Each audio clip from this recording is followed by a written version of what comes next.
La ropa se cose con hilo, los dientes se limpian con hilo, y hasta las mujeres en la playa se ponen un hilo. Nosotros preferimos discutir los mejores hilos.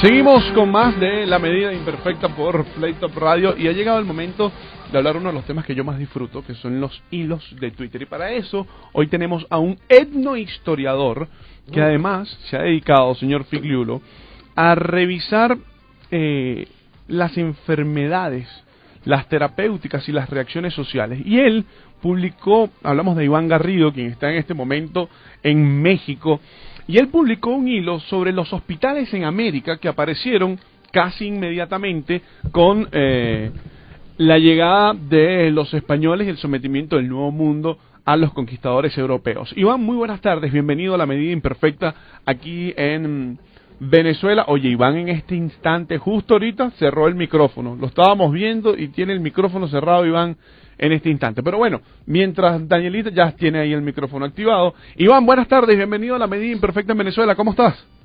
Hola, buenas tardes, una disculpa. No. Bien, muchas gracias. Aquí desde México, saludándolos y muy agradecido por la invitación. Tranquilo, Iván, por esa pequeña turbulencia, no pasa nada. Iván, estuve leyendo tu hilo, 29 de noviembre de 1503, el primer hospital en América.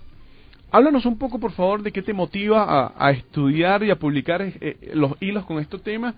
Y háblanos justamente de ese hilo que publicaste sobre los hospitales en el Nuevo Mundo. Ok, bueno, primeramente, yo de formación soy historiador y etnohistoriador, ¿no? Okay.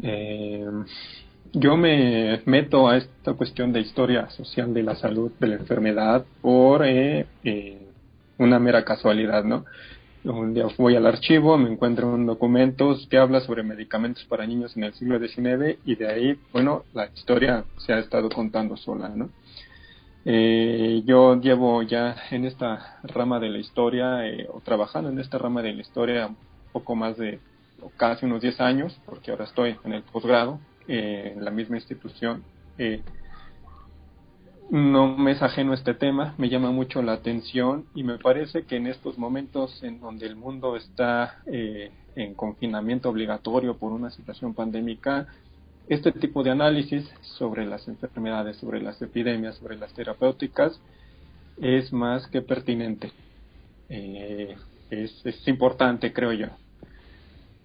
Por un lado eso. Por el otro, con relación al hilo, sí, yo tengo recientemente en abril abrí una cuenta en Twitter y la utilizo para divulgar un poco lo que hago. Historia social de la salud, historia social de la enfermedad, de las terapéuticas, y cada semana procuro ir tejiendo un hilo con distintos temas relacionados a ese campo de especialización. Esta semana se me ocurrió poner uno, o más bien me animé a poner uno relativo a la aparición de los hospitales en el Nuevo Mundo, ¿no? Uh-huh.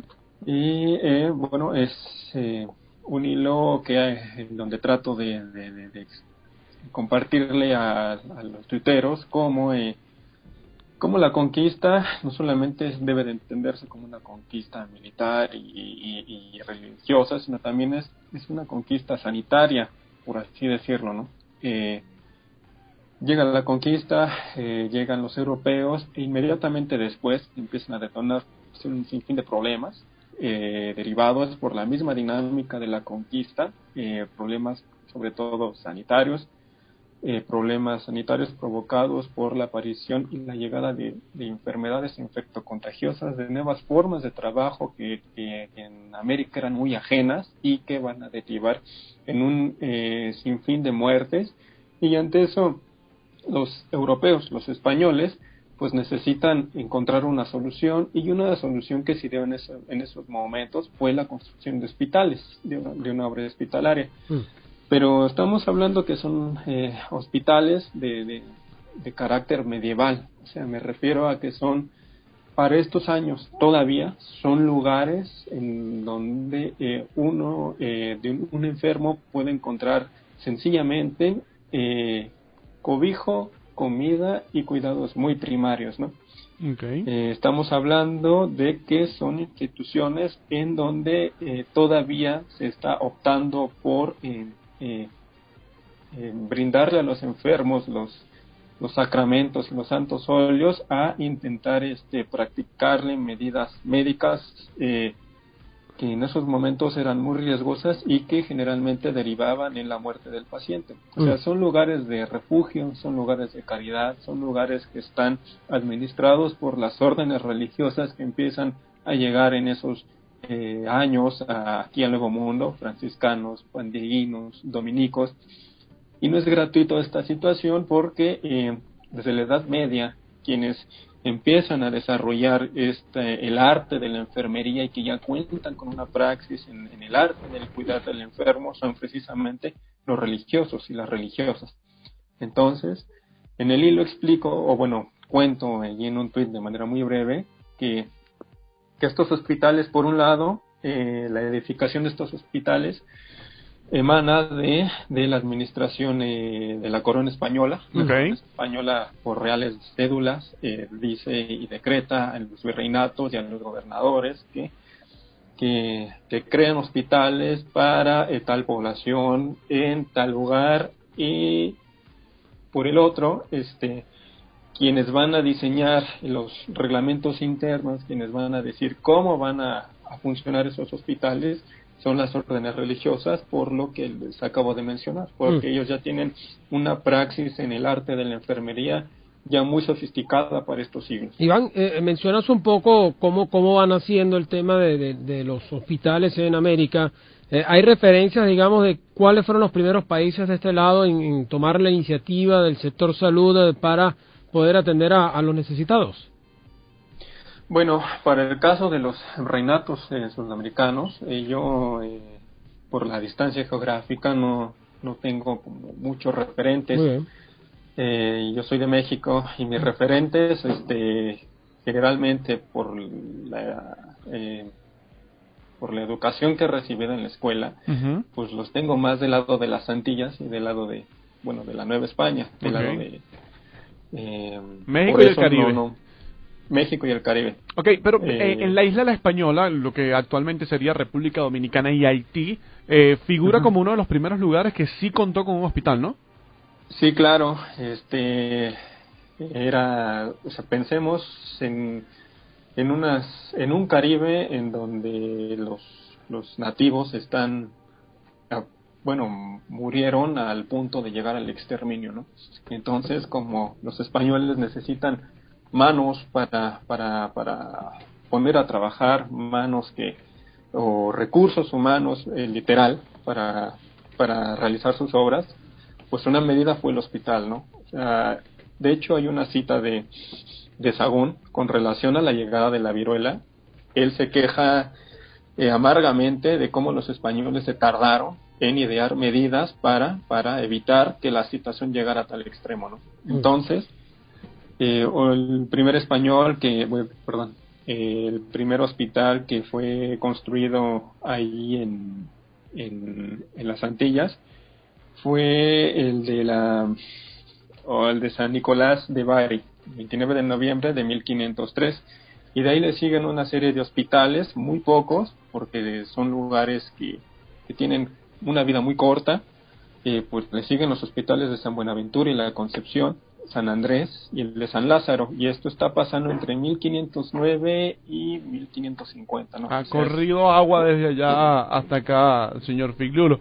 A ver, ¿hay alguna asociación entre los nombres de religiosos, de santos, y los hospitales? Sí, claro. Porque nos los acabas de explicar que era un lugar de cobijo, alimento y esperar a ver qué pasaba. No recibían un tratamiento como tal. Pero me llama la atención también que todos esos sitios que según tu propio hilo eran considerados las puertas de la muerte, tenían nombres de santos, tenían nombres de iglesia, tenían nombres de figuras religiosas. Sí, claro. Hace un momento mencioné que son lugares que tienen un aire todavía muy medieval. Tiene que ver mucho con eso. O sea, pensemos todavía que estamos en un mundo en donde el imaginario europeo es un imaginario meramente cristiano, ¿no? En donde la cuestión de la salud está en manos de santos y principalmente de Dios, ¿no? En donde es un mundo en donde la enfermedad se entiende como un castigo o como una prueba, pero que es en donde el alivio se obtiene y el control de las epidemias o de las plagas, como se les conocía en esos años, pues están bajo control de los santos, ¿no? Uno muy representativo y que se va a encontrar en muchos lados, por ejemplo, o al menos yo lo encuentro en el Caribe y en México, es el nombre de San Lázaro, ¿no? Un santo que es reconocido por aliviar a los enfermos de lo que hoy conocemos como lepra. Entonces, el Hospital de San Lázaro de allá del Caribe, sobre todo el Hospital de San Lázaro que se edifica aquí en México, precisamente es un hospital destinado a cuidar de los enfermos de lepra. Entonces, la asociación entre los hospitales y sus nombres de santos tiene que ver con el hecho de que los santos son los detentores de la salud y los otorgadores de la enfermedad y de todo lo que tenga que ver con lo sanitario. Iván, el tiempo se nos fue volando. Queremos agradecerte desde Venezuela por estos minutos valiosos y explicarnos y exponernos un poco todo el hilo sobre el surgimiento, indudablemente, de los hospitales en América y, por supuesto, en el país natal. Te agradecemos. Muchísimas gracias, les agradezco a ustedes. @Iván Garrido 2020, lo pueden conseguir en Twitter, y cuando revisamos su bio dice etnohistoriador de las enfermedades, las terapéuticas y las reacciones sociales. Aparte, si le gusta el deporte, señor Figliulo, es judoka.